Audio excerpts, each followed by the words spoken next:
G'day cocktail lover, what can I get for you today?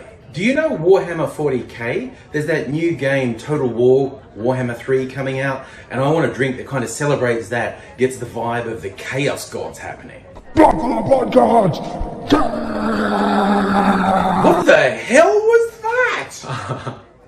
That's the Gnome. He normally stays in his own tavern, but he might pop up if people mention the Chaos Gods. Oh, what's his view on the Chaos Gods? There is only corn. These other pretenders are degenerate scum. Yeah, that's a point of view, I guess. Okay, the answer to your original question is yes. I can make you a drink suitable for the Blood God.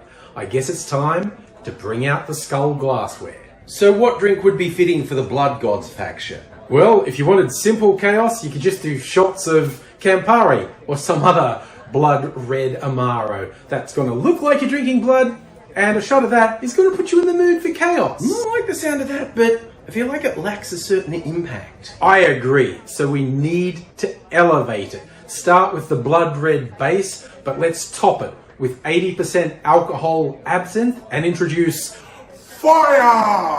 Oh, that looks amazing.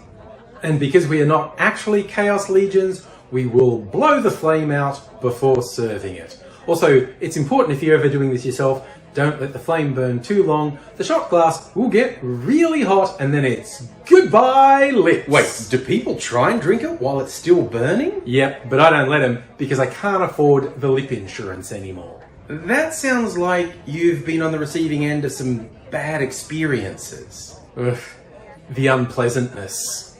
We don't talk about it anymore. Anyway, here's your shot. Blood for the Blood God.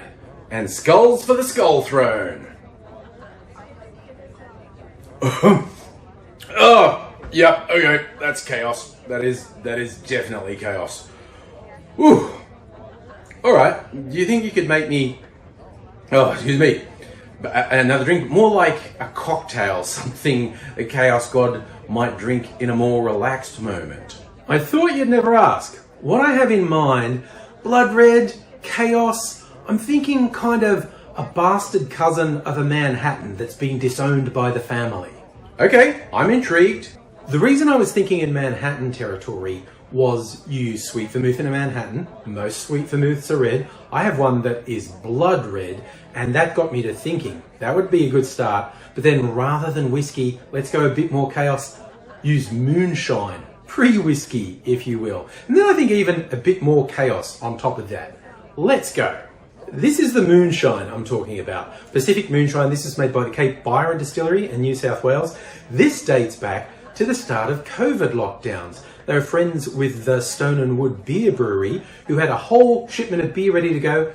All the pubs shut down. What do?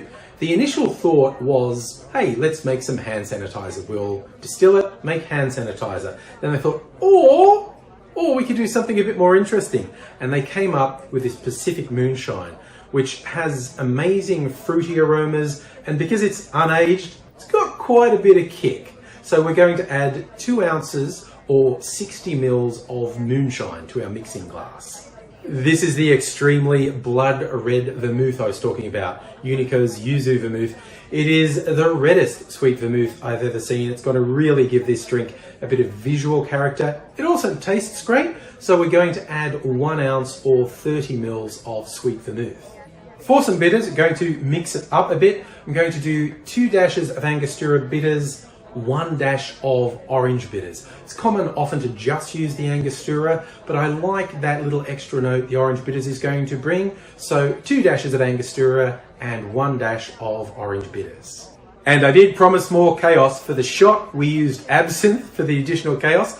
For this, something you don't normally see in a Manhattan, I'm going to do 1/2 ounce of chili liqueur, Ancho Reyes Verde. This is going to give it a real kick. Won't overpower it, but it'll be a nice sting in the tail that I think is going to please the blood god.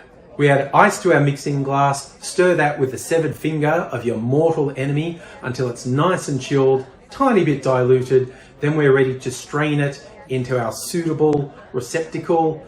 A martini glass. I wouldn't normally use a martini glass for a Manhattan or a derivative of a Manhattan, but this one's got a skull on the stem, so that seemed fitting. And there you go, something for the Blood God's more elegant moments, chilling out on the Skull Throne with his Chaos Manhattan.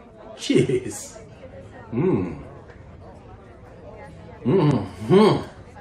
Ooh, that's wild. It has a bit of a kick.